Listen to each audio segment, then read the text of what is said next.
우리는 종종 살면서 이런 착각을 하게 됩니다.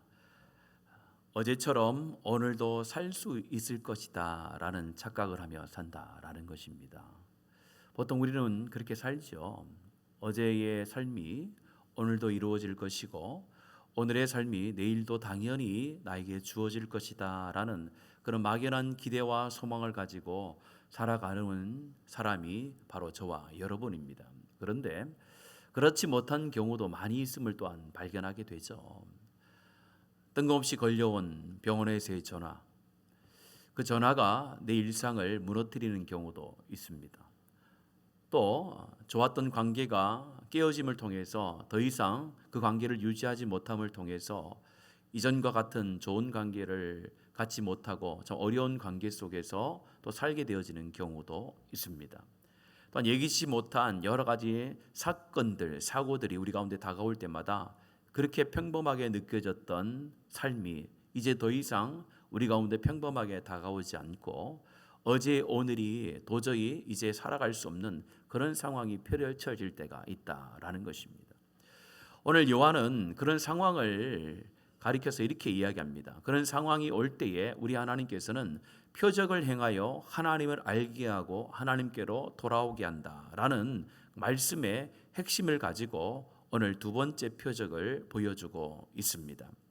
우리가 저번 주에 살펴봤듯이 요한복음 표적 첫 번째는 가나 혼인잔치에서 물이 포도주가 되어지는 표적, 그것을 살펴봤습니다. 첫 번째 표적은 구약의 율법의 시대에서 이제는 하나님께서 주시는 은혜의 시대로 이제 들어가고 있음을 선포하는 것이다라고 말씀을 드렸습니다. 오늘 두 번째 살펴볼 이 표적의 말씀의 핵심은 보이는 믿음에서 이제는 보이지 않는 것을 믿는 믿음으로 나아가는 그런 표적을 보여주고 있습니다.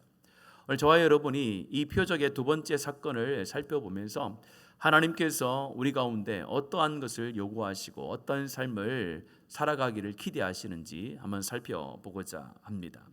먼저 오늘 말씀을 보면서 우리의 절망의 자리가 믿음으로 나아가는 문턱이요 문이 된다는 사실을 가르쳐 주고 있음을 볼 수가 있는데요. 오늘 말씀 46절에 있는 말씀을 같이 한번 더 읽겠습니다. 46절입니다. 시작. 예수께서 다시 갈릴리 가나에 이르시니 전에 물로 포도주를 만드신 곳이라 왕의 신하가 있어 그의 아들이 가버나움에서 병들었더니, 지금 두 번째 표적이 일어나는 상황을 설명하고 있습니다. 1절에 46절의 말씀에 보니까 예수님께서 다시 갈릴리 가나에 이르렀다라고 말씀을 하고 있습니다. 예수님께서 가나 혼인잔치에서 물이 포도주가 되어지는 그런 표적을 보여주신 다음에 유다 땅으로 내려갑니다. 예루살렘에 가서 그곳에서도 예수님의 사역을 행하십니다. 그런 다음에 사마리아를 거쳐서 다시 이 가나로 돌아오게 됩니다. 그때에 마침 어떤 일이 벌어지느냐, 가버나움이라는 곳에 왕의 신하라고 되어 있는데 헤롯 안디바의 고위 관리직을 의미합니다. 고위 관리로서 일을 잘 하고 있는 그의 아들이 병들었다라는 이야기가 오늘 성경에 기록되어져 있습니다. 47절의 말씀에 보면은 그 병이 얼마나 심했는지를 보여주는데요. 47절도 같이 한번 읽겠습니다. 시작. 그가 예수께서 유대로부터 갈릴리로 오셨다는 것을 듣고 가서 청하되 내려오셔서 내 아들의 병을 고쳐주소서 하니 그가 거의 죽게 되었음이라 라고 말합니다. 그의 아들의 병이 얼마나 심했느냐를 설명하면서 47절 후반절에 보니까 거의 죽게 되어졌다라고 말합니다. 46절에서 병들었다라고 할 때 미완료형을 쓰고 있습니다. 이 병들었다라는 것은 갑자기 병이 들어서 죽게 되어졌다라는 그런 말이 아니라 오랜 지병이 있었다라는 겁니다. 병이 여러 가지 의술을 통해서 고치려고 해봤지만은 그것이 해결되지 않아서 이제는 곧 죽게 되어지는 그런 상황 가운데 왔다라는 것을 이 46절과 47절에서 병이 들었다, 거의 죽게 되어졌다라고 표현을 하고 있습니다. 근데 여기에서 병들었다, 죽게 되어졌다라는 것은 한 가정에 한 자녀가 그렇게 되어졌다라는 의미로 오늘 성경이 기록된 것이 아니라 이것은 모든 인류 가운데 주어진 그런 고통이라는 것을 말씀하는 겁니다.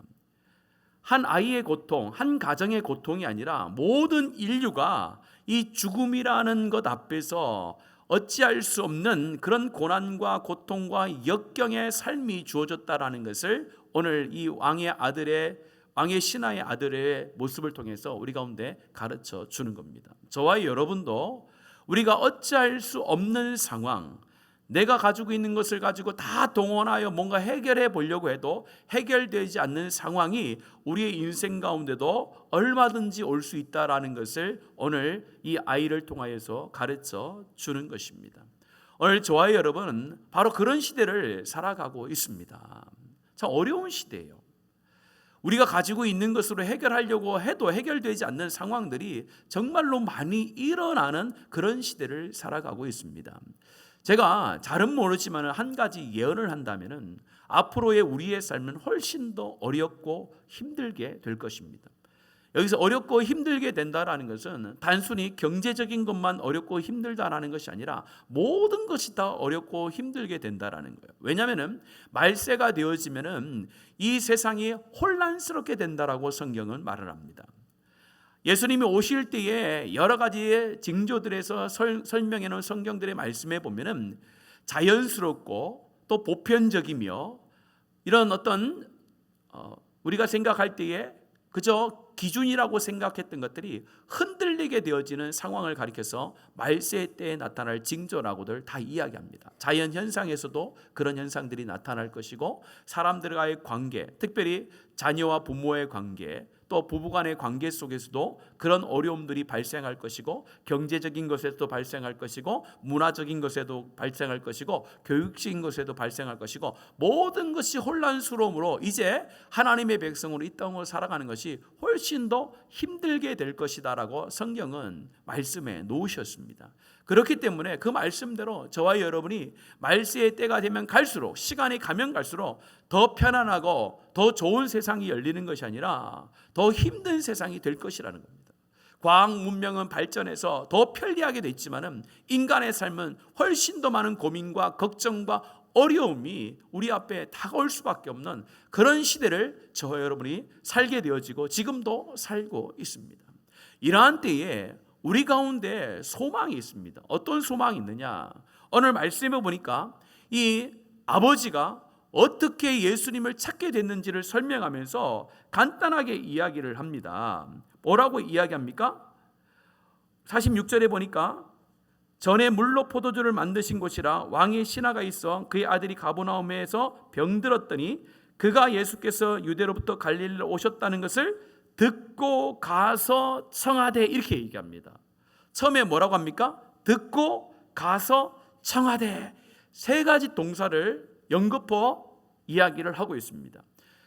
이것은 바로 우리 가운데 수없이 끊임없이 다가오는 고난과 역경 속에서 우리가 어떻게 첫 번째 반응을 하나님께 보여야 되는가? 바로 그 고난과 역경이 하나님 앞에 나아가는 문이 된다는 것을 가르쳐 줍니다. 로마서의 말씀에 뭐라고 합니까? 우리의 믿음이 어디로부터 온다고 합니까? 들음에서 오는데 그 들음의 말씀은 그리스도의 말씀이라고 했습니다. 그리스도의 말씀을 들음으로 믿음이 생긴다라고 말하는데 그 그리스도의 말씀이 들려올 때가 언제냐? 바로 우리 가운데 역경과 고난이 있을 때에 그리스도의 말씀이 우리 가운데 들려오는 줄로 믿습니다. 한번 생각해 보세요. 언제 여러분들 하나님의 말씀이 명확하고 세밀하고 정교하게 여러분들 가운데 들려옵니까? 편안하고 내 삶에 문제가 없고 내 가정 가운데 문제가 없을 때 하나님의 말씀이 그렇게 감동 있게 그렇게 세밀하게 치밀하게 다가오던가요? 아니면은 반대로 내 삶에 어려움이 오고 삶에 당황스러운 일들이 발생할 때 그때 하나님의 말씀이 훨씬 더 가까이 다가오던가요? 하나님은 그걸 알고 계신 거예요. 하나님께서는 고난과 역경을 우리 가운데 고생하라고 힘들게 살려고 주는 것이 아니라 그 고난과 우리가 할 수 없는 그 절체절명의 상황 속에서 하나님을 만날 수 있고 하나님을 붙들 수 있기 때문에 우리 가운데 어려움을 힘듦을 주시는 줄로 믿습니다. 그 마음을 가지고 그 반응을 하는 것이 하나님의 백성의 삶이라는 거예요. 세상의 사람들은요 그렇게 반응하지 않습니다. 여러분들, 세상의 사람들은 어려움이 있고 힘듦이 있으면요 이렇게 반응하지 않아요. 어떻게든 자신의 능력으로 해결해 보려고 합니다. 불법을 사용해서라도 해결해 보려고 합니다. 자기가 할 수 있는 모든 것을 동원해서 해보려고 합니다. 하다 안 되면은요 하나님을 찾아야 되는데 하나님을 찾지 않고 자기 인생을 마감하거나 포기할 때가 많습니다. 그러나 하나님의 사람들은 고난의 의미가 다른 거예요. 고통의 의미가 다른 거예요. 고난과 고통의 그 하나님의 뜻이 어디 있는가? 그것은 하나님께로 향하는 문이 열렸다라는 겁니다. 이제 그 고난과 고통의 문턱 앞에서 그 문을 열고 나아가면 하나님을 만나고 하나님을 경험할 수 있다는 것을 오늘 말씀이 가르쳐주고 있는 거예요. 만약입니다마는 여러분들 한번 생각해 보세요. 이 왕의 신하의 가정이 예수님을 다 믿게 되어지는 놀라운 사건이 오늘 이 사건인데, 이 아이가 병들지 않았다면 과연 이 왕의 신하의 가정이 예수님을 만나고 예수님을 구주로 영접하는 이런 놀라운 하늘의 복을 받을 수 있었을까요? 만약입니다마는 없을 수도 있었다는 거예요. 그러나 어떤 변명인지는 알지 못하지만은 귀하게 여기는 그 아들이 병듦을 통하여 누구의 소식을 듣게 됩니까? 예수 그리스도의 소식을 들은 거예요. 어떤 소식이요? 물로 포도주를 만드셨다는 놀라운 그 표적을 행하신 예수 그리스도의 소식을 듣게 되어지고, 그 들은 것을 가지고 가서 주께 청하게 되어지는 그 발걸음을 옮기게 되어졌다라고 오늘 성경은 말씀하고 있습니다. 이처럼 성경의 많은 인물들을 보면요, 하나님께서는 평범할 때보다는 어렵고 힘들 때에 놀라운 역사와 기적을 행하심을 많이 보여주고 있습니다. 우리가 잘 아는 아브라함 있잖아요. 아브라함이 하나님께서 말씀해 주셨습니다. 내 씨로 인하여서 정말로 하나님께서 모래에, 바다의 모래와 같이 하늘의 별과 같이 자손을 번성케 하실 것이라는 하나님의 약속을 주셨어요. 그럼 빨리 주시면 되잖아요. 그런데 주시지 않았어요. 24년의 세월이 지나서 주셨어요. 그것도 자신이 모든 것이 다 끝났다라고 한 그때에 우리 하나님께서 말씀을 주시고 그 말씀을 믿을 때에 하나님께서 말씀한 그대로 역사를 이루어 가셨음을 성경은 말씀해 주고 있습니다. 잘 아는 요셉도 마찬가지죠. 요셉의 내용을 우리가 설명 하지 않아도 잘 알잖아요. 요셉이 될 수 있었고 총리가 되어져서 하나님의 역사를 감당할 수 있었던 것은 그 고난의 역경, 자기가 어찌할 수 없는 상황이 계속해서 벌어질 때마다 하나님을 찾고 동행함으로 인하여 그가 요셉으로서의 사역을 감당할 수가 있었습니다. 마지막엔 어땠습니까? 형들로부터 미움을 받아 노예로 팔려간 그 시간부터 고생해서 이제 좀 살만하니까 또 보디발의 아내의 유혹에라는 그런 누명을 쓰고 옥에 갇히죠. 옥에 갇혀서 2년 동안의 시간을 보내면서도 나는 죽었구나, 끝났구나라는 그때에 하나님께서는 하나님의 역사를 주관하셔서 사람들을 사용하셔서 그를 총리의 자리로 올려주는 놀라운 하나님의 행하심을 보여주셨습니다. 이것도 만약입니다만, 만약에 요셉이 형들의 미움을 받지 않고 그의 가정에서 잘 자라서 열심히 공부했다면요, 여러분 애굽의 총리가 될 수 있었을까요? 그 총리가 된 이후에 이스라엘 백성들이 가나안 땅에 가서 살고 그곳에서 살면서 가나안 땅에서 정착하여 400년에 살면서 나중에 출애굽하는 그런 놀라운 하나님의 계획 속에 요셉이 사용되어졌는데 그런 사용을 받을 수 있었을까요? 저는 없었다라고 생각합니다. 적어도 요셉이 되어지고 그런 구속사적인 놀라운 역사 가운데 주인공으로 사용될 수 있었던 것은 그의 삶 가운데 어려움 있고 힘들 일이 있을 때마다 여호와 하나님과 동행하고 그 고난으로 인하여 하나님을 더 찾게 되어지는 그 하나님의 훈련하심과 하나님 앞에 자신의 마음을 드리는 모습이 있었기 때문에 그가 요셉이 될 수 있었고 하나님의 사명을 감당할 수 있었던 것입니다. 다니엘과 그의 세 친구들 잘 아는 내용이 있잖아요. 목숨의 위태로운 상황 속에서, 오늘 바로 죽을 그 상황 속에서 여호와 하나님을 찾게 되어지고 그 여호와 하나님만을 붙드니까 하나님께서 생명을 살려주는 놀라운 역사를 행하여 주셨음을 우리는 잘 알고 있습니다. 이처럼 저와 여러분 가운데도 아브라함과 같이, 요셉과 같이, 다니엘과 같이, 그의 친구들과 같이 생명의 위협과 같은 그런 위험이 우리 가운데 올 수 있지만은 그때의 모든 것을 다 포기하고 하나님을 버리는 것이 아니라 그때가 하나님을 선택하고 믿음으로 나아가는 발걸음을 옮겨야 될 때인 줄로 믿습니다. 여러분, 그때라는 거예요. 그래서 우리는 하나님 앞에 감사해야 되는 거예요. 좋을 때만 감사하는 것이 아니라 어려움이 있을 때 감사하라는 거, 이걸 역설이라고 표현하는 거예요. 세상 사람들은요, 좋을 때 감사하라는 거예요. 좋은 일이 생길 때 당연히 감사하는 거죠. 그런데 성경은 그렇게 말씀하지 않아요. 어려움이 있고 힘듦이 있을 때도 그럼에도 불구하고 감사해라. 왜 감사하는 거예요? 그때 하나님을 찾을 수가 있고 하나님을 찾음으로 인하여서 하나님께서 놀랍게 행하시는 것을 볼 수 있기 때문에 그것이 감사가 된다라는 거예요. 그런 믿음을 가지고 감사할 수 있는 저와 여러분들 되어지기를 축복합니다. 절망과 고난은 하나님께로 향하는 통로가 됩니다. 거기가 끝이 아닌 거예요. 고난과 고통이 거기가 끝이라면 얼마나 힘듭니까? 그러나 믿음이 있는 저와 여러분은 거기가 끝이 아니고 밝은 광명으로 나아가는 과정이요 통로인 줄로 믿습니다. 오늘도 여러분의 삶 가운데 오늘 왕의 신하가 겪는 것처럼 아들이 죽게 되어지는, 죽을 수밖에 없는 상황 가운데 놓여져 있는 그런 모습들이 한 가지씩, 두 가지씩은 아마 다 있을 거예요. 그럴 때 우리가 어떻게 하나님 앞에 나가야 됩니까? 하나님 왜 이렇습니까? 왜 이런 일을 나에게 자꾸 주십니까?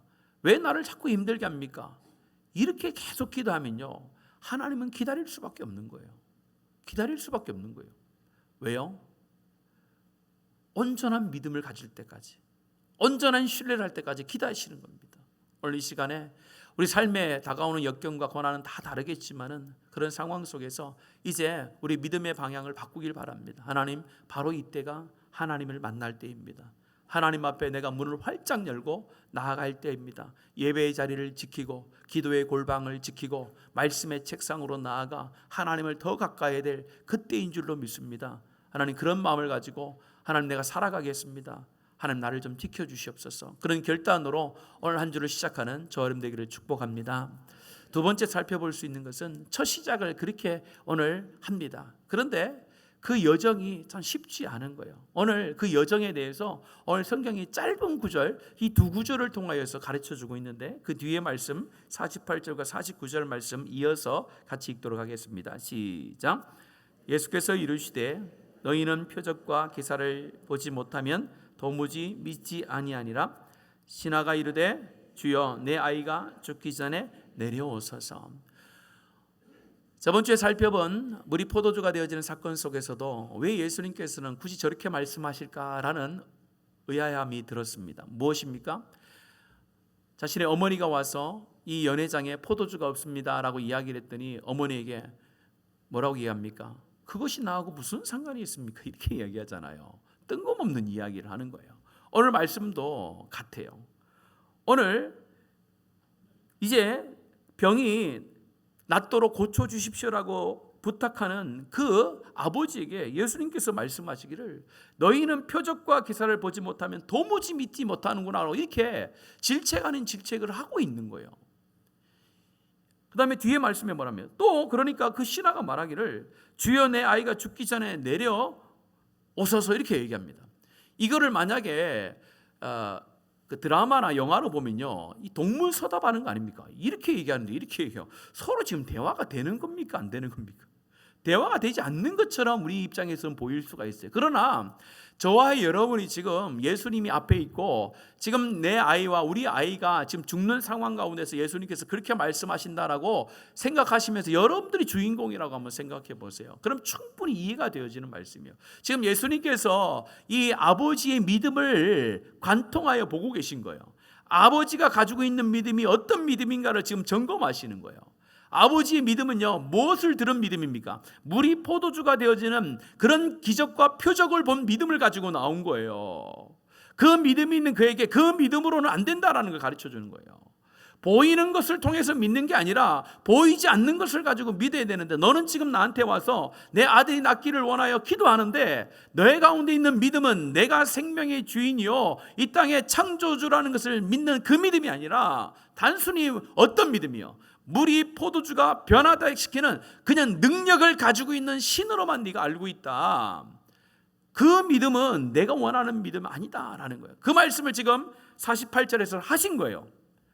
그런데 그 말씀을 듣는 이 왕의 신하 아버지가 깨달은 거죠. 그래서 대답을 합니다. 그 중간에 마음의 변화가, 믿음의 변화가 일어난 거죠. 그러면서 이야기를 하는 거예요. 주여, 내 아이가 죽기 전에 내려오시면 됩니다. 빨리 내려오는 게 아니에요. 죽기 전에만 내려오면은 충분합니다. 이렇게 얘기를 하는 거예요. 믿음의 지금 전환점이 일어난 거예요.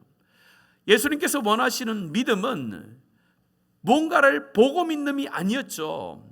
무엇입니까? 능력의 예수님이 아니라 온 창조의 하나님, 만물의 주인이시고 생명의 주인 되신 구원의 하나님에 대한 믿음, 그것이 예수 그리스도를 믿는 믿음 안에 있기를 원했던 것입니다. 그래서 이 아버지에게 이야기를 했고, 그 아버지가 그 말을 들었을 때에 자기가 마음에 있던 믿음을 바꾼 거예요. 아, 그렇구나 라고 하면서 고백을 한 거예요. 그래서 그 아이가 낳게 되어진 놀라운 기적을 체험하게 된 것입니다. 오늘 예수님께서는 종종 이렇게 말씀하실 때가 많아요. 들어주든지 들어주지 않든지 하면 되는데 그 사람의 믿음을 바꾸시고 믿음을 점검할 때가 참 많아요. 마태복음 15장 21절과 28절의 말씀에 보면은 귀신 들려 고생하고 있는 딸을 둔 어머니가, 가나안 여자가 예수님께 나와서 내 딸의 귀신 들림을 낫게 해달라고 그렇게 부탁하는 장면이 나와요. 그때 예수님께서 말을 합니다. 뭐라고 이 여인에게 말하면은 자녀의 떡을 취하여 개들에게 던짐이 마땅치 아니하니라 이렇게 얘기하는 거예요. 가나안 여인이니까 이방 여인이죠. 이방 여인이 와서 자기의 딸이 귀신이 들려서 고생하고 있는데 그 귀신을 좀 쫓아내 줄 수 있는 능력이 예수님께 있지 않습니까? 그러니까 내 딸을 좀 고쳐주세요라고 이야기했을 때에 그냥 고쳐주든지 안 고쳐주든지 둘 중에 하나만 하면 되는데 오늘 굉장히 자신의 자존감을 낮추는 거예요. 자녀의 떡을 취하여 개들에게 던짐이 마땅치 아니하다라고 말합니다. 지금이나 그때나 이 개란 표현은 아주 비하하거나 아니면 낮추어서 이야기할 때 하는 거잖아요. 그런데 그 말을 듣는 그 어머니가 이렇게 얘기합니다. 주여, 옳습니다. 맞습니다랍니다. 개들도 제 주인의 상에서 떨어지는 부스러기를 먹나이다 이렇게 얘기하는 거예요. 단순히 부스러기를 달라고 하는 것이 아니라 믿음의 전환점이 생긴 거예요. 그 고백을 예수님께서 들으시고 이전과는 전혀 다른 말씀으로 선포합니다. 여자야, 내 믿음이 크도다. 내 소원대로 되리라 라고 그렇게 선포하세요. 이 중간중간에 성경에 기록되어 있지 않지만은 사람의 마음에 뭐가 바뀐 거예요? 믿음이 바뀐 거예요. 이전에는요, 그냥 귀신을 쫓아내는 하나의 능력의 신으로만 알고 있었던 예수 그리스도가 이제는 생명의 주인 되어진 메시아라는 것을 이 여인이 고백하니까 아, 이 믿음이 크다. 네가 가지고 있는 믿음이 크도다라고 이야기를 하는 거예요. 그러면서 그 믿음대로 된다라고 말씀을 하신 것입니다. 마가복음 10장 46절과 52절 말씀 보면 거지 바디메오의 부르짖음이 나옵니다. 잘 아는 말씀이죠? 같이 한번 천천히 읽어볼까요? 시작.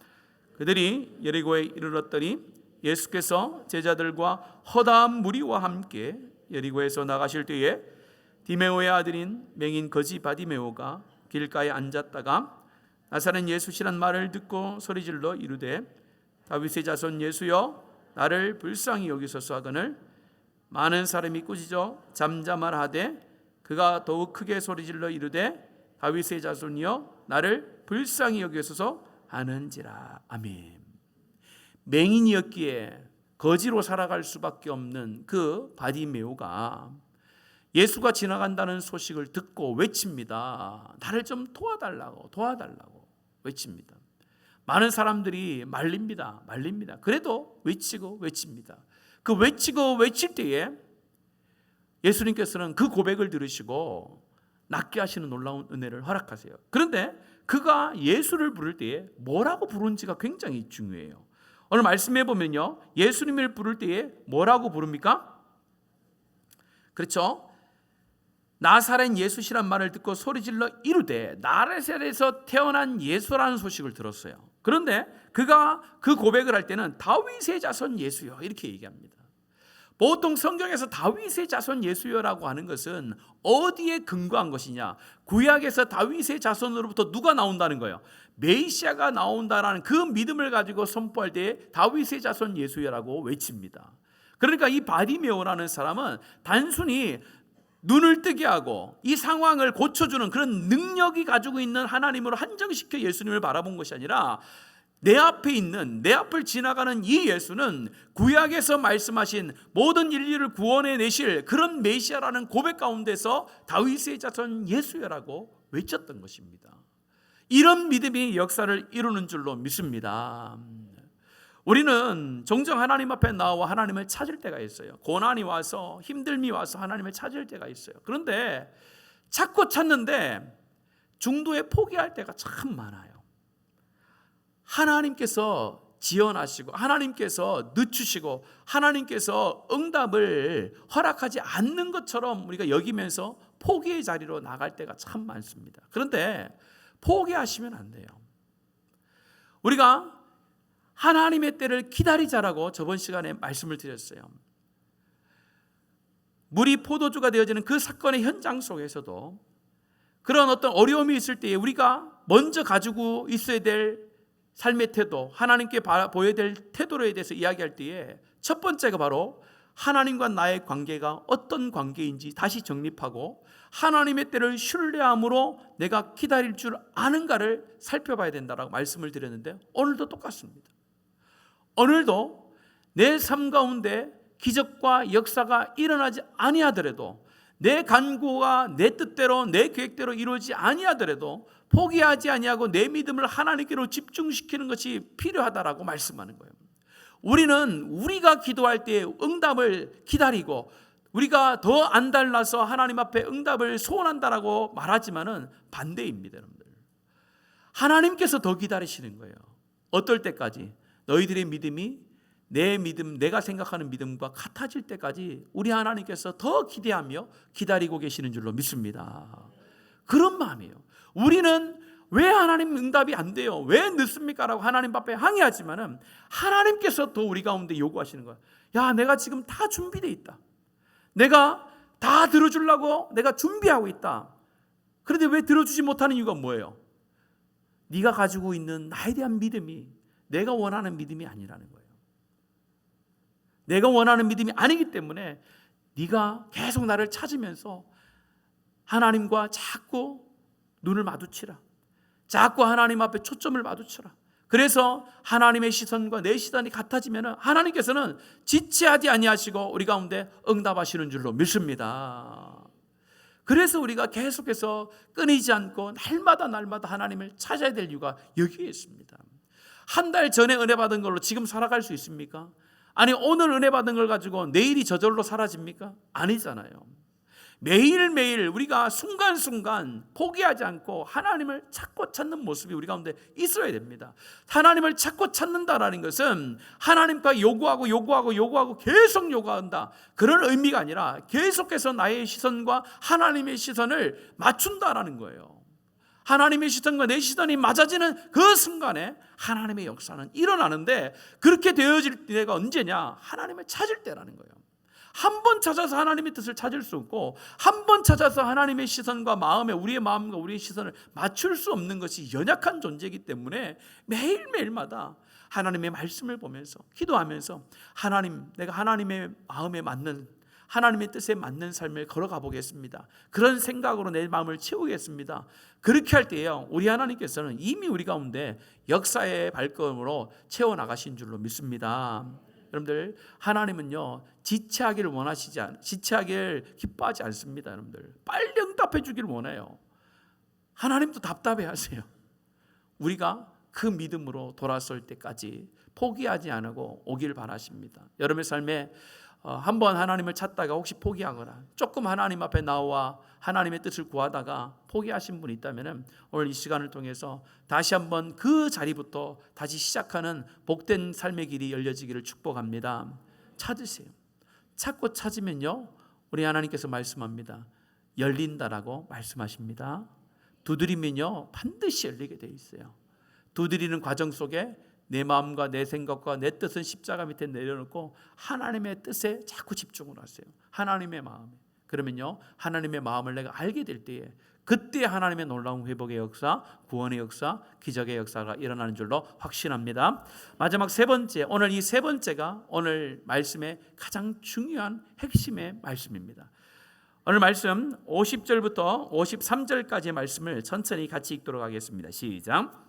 예수께서 이르시되 가라, 내 믿음 살아있다 하시니 그 사람이 예수께서 하신 말씀을 믿고 가더니 내려가는 길에서 그 종들이 오다가 만나서 아이가 살아있다 하거늘 그가 낫기 시작한 때를 물은즉 어제 7시에 열기가 떨어졌나이다 하는지라. 그의 아버지가 예수께서 내 아들이 살아있다 말씀하신 그때인 줄 알고 자기와 그 온 집안이 다 믿으니라. 오늘 말씀 50절의 말씀해 보세요. 50절의 말씀에 보면은 말씀을 믿고 가는 순종의 모습이 나와요. 아들이 낳아서 믿는 것이 아니라 말씀을 믿고 나아갈 때에 생명이 살아나는 놀라운 역사가 나타났다는 것을 가르쳐 줍니다. 예수께서 이르시되 가라, 내 아들이 살아있다 하시니, 이거는 말할 수 있어요. 예수님이기 때문에 말할 수 있단 말이에요. 자, 말하는데 그 어떤 현상도 보이지 않았어요. 그 어떤 증거도 예수님께서 그 아버지에게 보여주지 않았어요. 그런데 오늘 50절의 말씀에 뭐라고 얘기합니까?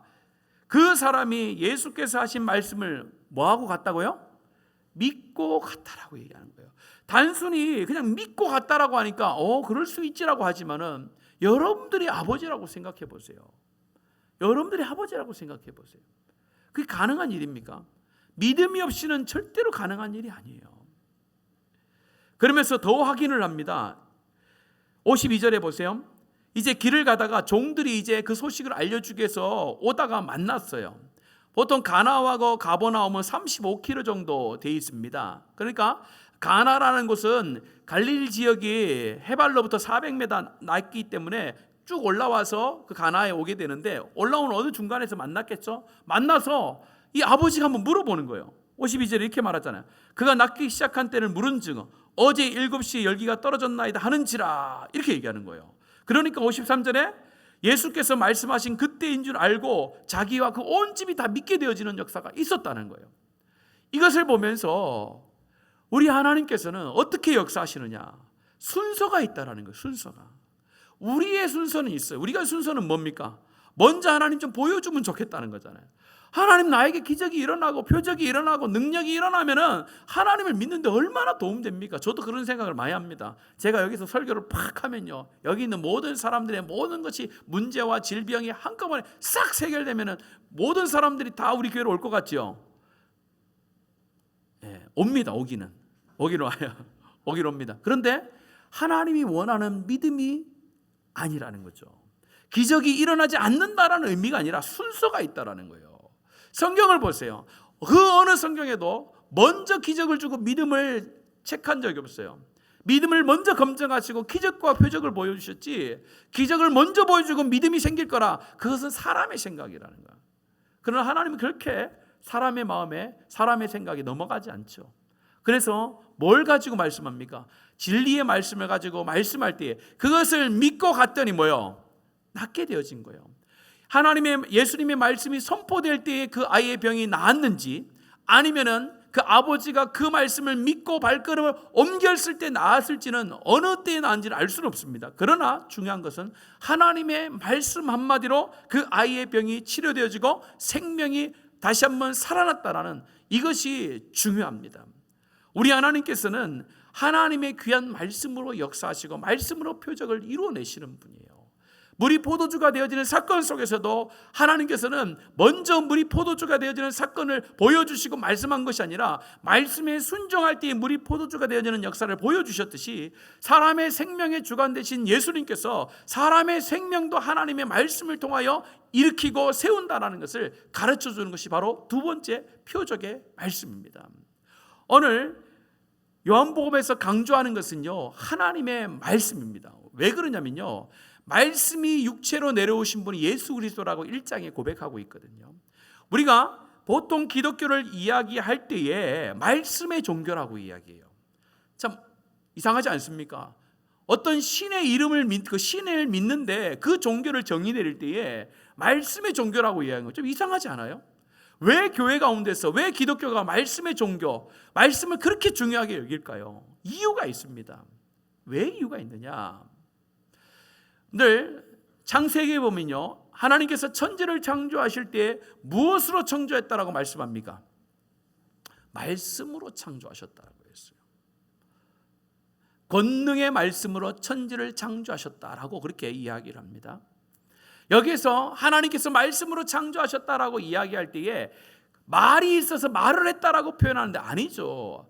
하나님이 천지를 창조할 때는 무였습니다. nothing, 아무것도 없을 때, 시간도 없고 공간도 없고 아무것도 없을 때예요.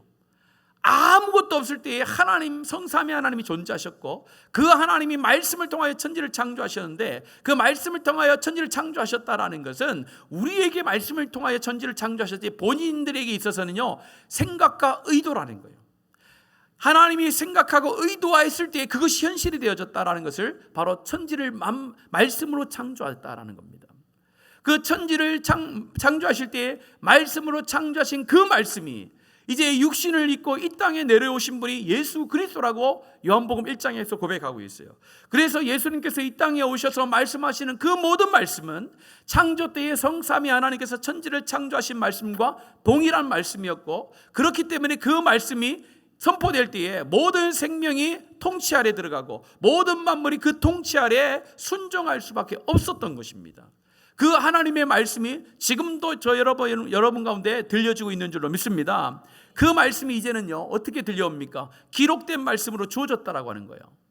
오늘 저와 여러분이 가지고 있는 이 성경이 천지를 창조하실 때 하셨던 말씀, 예수 그리스도가 이 땅 가운데서 하셨던 그 진리의 말씀, 생명의 말씀이 지금 우리가 가지고 있는 성경의 말씀인 줄로 믿습니다. 그래서 이 성경을 믿기 때문에 우리가 말씀의 종교가 되는 거예요.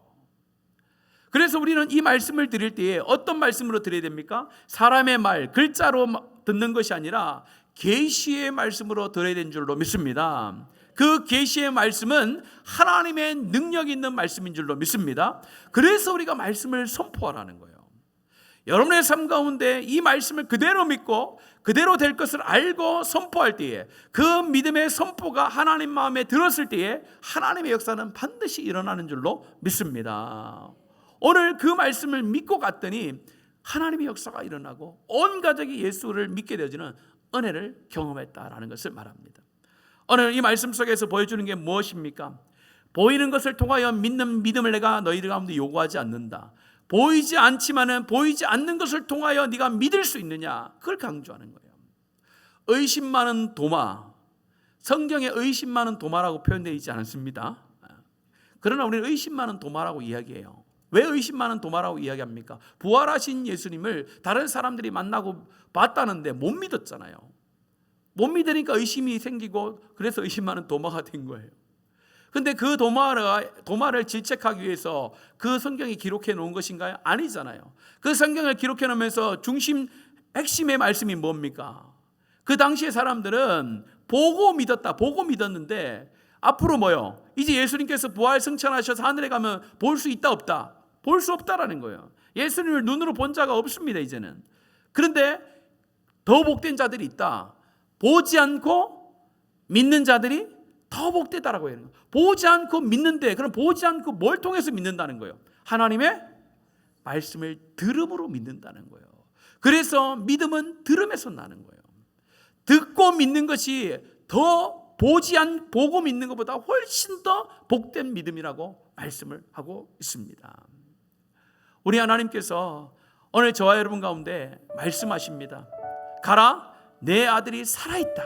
이것이 단순히 한 가정의 아버지에게 이야기한 것이 아니라 지금 온 인류 가운데, 특별히 예수 그리스도를 주로 고백하는 자들 가운데 지금 말씀하는 거예요. 허황된 말이 아니라, 꿈을 꾸는 말이 아니라 천지를 창조하신 하나님의 진리의 말씀, 권능의 말씀, 예수 그리스도가 이 땅 가운데 오셔서 그떤 생명을 살리는 말씀을 지금 저와 여러분 가운데 하고 계셔요. 가라, 내 아들이 살아났다라고, 살아있다라는 거예요. 오늘 말씀합니다. 가라, 내 가정이 살아날 것이다. 가라, 내 사업이 살아날 것이고 내 삶이 살아날 것이다 라고 하나님이 늘 말씀하세요. 그 말씀 앞에 하나님 보여주세요, 보여주세요. 그게 아니라 보이지 않지만 내가 믿음의 발걸음을 가겠습니다. 믿음의 발걸음을 가겠습니다. 그러면은 우리 하나님께서는요, 그 뒤를 책임지신다는 거예요. 그 뒤를 책임진다. 우리 하나님께서 우리의 삶의 수많은 문제들 속에서 하나님을 찾게 하십니다. 찾는데 한 번 찾고 가끔 찾고가 아니에요. 매일매일 하나님을 찾고 갈망하는 자들 가운데 하나님은 반드시 한 번도 죄됨 없이 말씀을 들려주시는 줄로 믿습니다. 말씀이 들려오면요, 감사하세요. 어떤 말씀이든지 그 말씀이 그저 올라오는 말씀이 아니라 생명의 말씀이구나, 나를 살리는 말씀이구나, 천지를 창조하신 하나님의 권능의 말씀이구나, 그 말씀대로 되어지기를 소망합니다며 그 길을 가세요. 가면요, 그 발걸음마다 사람이 생각하지도 않았고 내가 계획하지도 않은 놀라운 하나님의 선하심과 역사하심과 하나님의 증거의 능력들이 그 발걸음마다 새겨지는 줄로 믿습니다. 우리 모든 성도들이 단순하지만은 그 예수 그리스도를 나의 구주로 믿고 생명의 말씀을 믿고 나갈 때에 하나님께서는 놀라운 표적의 역사로 저와 여러분 삶 가운데 가득가득 채워나가시는 줄로 믿고 축복합니다. 이 시간 이 찬양을 드리면서 그저 말로 고백하는 것이 아니라 내 삶을 들여 고백합니다. 주님 말씀하시면 내가 갈 데가 있고, 주님 말씀하시면 내가 설 데가 있고, 주님 뜻하신 곳에서 내가 행하기를 원하는데 참 쉽지 않습니다. 하나님, 내가 이 고백을 통하여 다시 한번 내가 하나님 앞에 마음을 드립니다. 하나님 앞에 다시 한번 결단합니다. 내 삶과 내 가정과 내 모든 인생을 책임져 주십시오. 이런 마음을 가지고, 간절함을 가지고 함께 믿음으로 고백하겠습니다.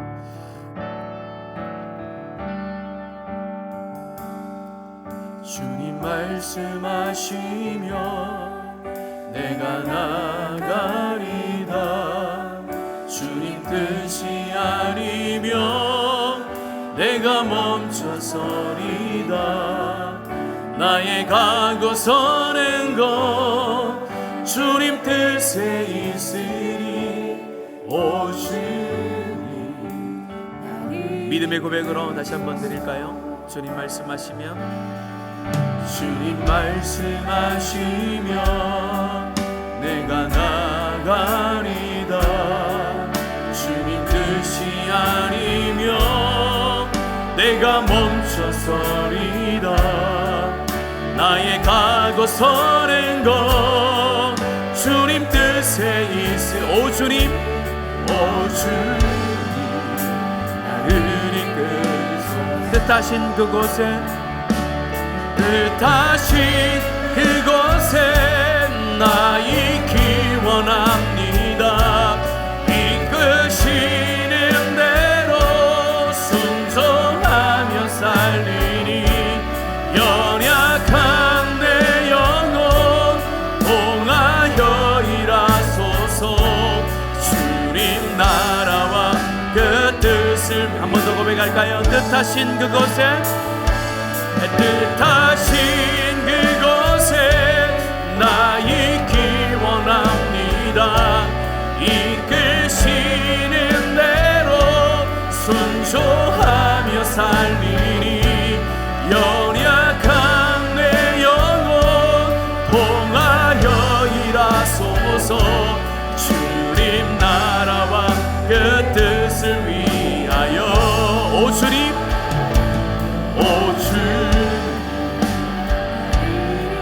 오 주님 나를 이끄소서.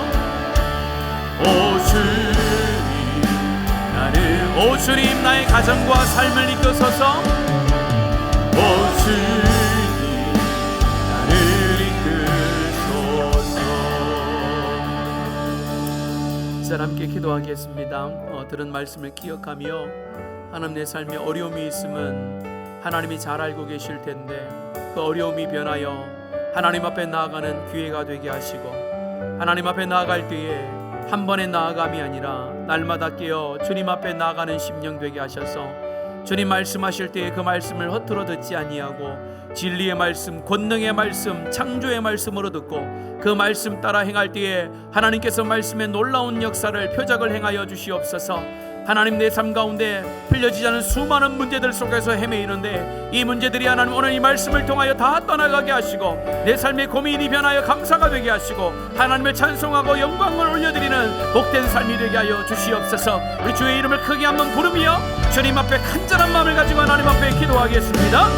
주여, 살아계신 아버지 하나님, 오늘 이 시간에 우리 가운데 함께하여 주셔서 하나님의 말씀 우리 가운데 다가와 주시고 하나님의 말씀의 은혜를 누리게 하시니 참으로 감사를 드립니다.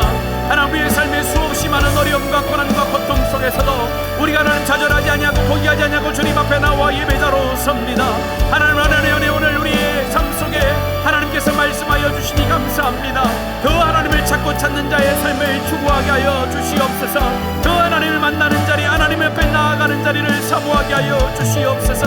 우리 모든 성도들이 하나님 앞에 나와 하나님을 찾고 찾을 때 우리 하나님께서 말씀하시고 만나주시는 줄로 믿습니다. 하나님, 우리를 만나주시고 우리 가운데 말씀하여 주시옵소서. 하나님의 말씀이 들려올 때에 그 말씀이 능력의 말씀, 기적의 말씀인 것을 믿습니다. 우리가 하나님 연약합니다. 우리의 마음이 교만합니다. 우리의 마음이 세상으로 가득 차 있습니다. 하나님, 우리의 마음을 하나님 비워주시옵소서. 주의 성령으로 채워주시고 하나님의 말씀의 은혜로 채워주셔서 하나님의 말씀대로 나아갈 때에 하나님, 우리의 발걸음 한 발걸음마다 하나님 아버지께서 놀라운 기적으로 채워주시고 회복으로 채워주시옵소서. 나는 부족합니다. 연약합니다. 성령님 다스려 주시옵소서. 성령님 우리를 붙들어 주시고 주께로 더 가까이 나아가는 심령들 되도록 하나님 역사하여 주시옵소서. 하나님, 이번 한 주를 살아갈 때에 흐트러졌던 우리의 마음들이 주께로 다시 한번 향하게 하시고 하나님, 그저 스쳐 지나가는 말씀이 아니라 우리의 삶을 살리는 말씀으로 내 삶을 회복시키는 말씀으로 받아들이게 하시며 그 말씀을 선포하게 하시고 선포되어지는 그 말씀의 연장 속에 하나님의 표적과 기사와 능력이 나타나게 하여 주시옵소서. 우리 성도들 가운데 삶의 어려움을 가지고 기도합니다. 하나님, 질병과 하나님 아버지의 물질과 하나님 자녀들과 관계와 직장과 수없이 많은 하나님 문제들을 가지고 기도하는데 하나님, 이 기도가 변하여 하나님 앞에 찬송이 되게 하시고 하나님을 더 감사하며 나아갈 수 있는 심령들이 되도록 우리 하나님이 함께하여 주시옵소서. 살아계셔서 하나님의 말씀으로 우리를 다스려 주시는 아버지 하나님, 감사합니다. 흩어졌던 우리의 마음들을 다시 한번 주께로 향하게 하시고 주님 앞에 우리의 시선을 고정시키게 하시니 감사합니다. 삶에 수많은 많은 어려움들이 있지만은 그 어려움이 주께로 나아가는 통로가 되어지고 그 어려움 있기에 주께로 나아갈 수 있도록 우리를 복 주심을 감사합니다. 그 불평하지 않게 하시고 하나님 낙심하지 않게 하시고 더 하나님을 찾고 찾는 자들이 되어져서 하나님의 은혜를 누리며 하나님의 말씀을 누리는 자들이 되게 하여 주시옵소서. 하나님의 기적과 표적은 하나님의 말씀에 순종의 길을 걸어가는 그 발걸음 위에 나타나는 줄로 믿습니다. 우리 성도들 가운데 하나님의 기적과 표적을 하나님 충만히 허락하여 주시옵소서. 하나님의 마음에 합한 믿음의 사람들이 되어져서 이 땅을 정복해 나가며 이 땅 가운데 하나님의 능력과 권능을 행하며 나아갈 수 있는 복된 성도들이 되게 하여 주시옵소서. 하나님, 우리의 발걸음이 가는 곳곳마다 악한 영은 따라가게 되어지고 하나님의 영광의 나라가 선포되어지는 줄로 믿습니다. 이번 한 주도 살아갈 때에 우리 성도들 하나님 이 믿음 붙들고 삶의 현장 속에 나아갑니다. 직장을 축복하여 주시옵소서. 가정을 축복하여 주시옵소서. 사업터 가운데 하나님의 복을 더하여 주시옵소서. 그래야 하나님의 살아계심이 나타나는 복된 일상이 되도록 은혜를 베풀어 주시옵소서. 감사와 찬송과 영광을 주님께 올려드리며 살아계신 예수님의 이름으로 기도합니다. 아멘.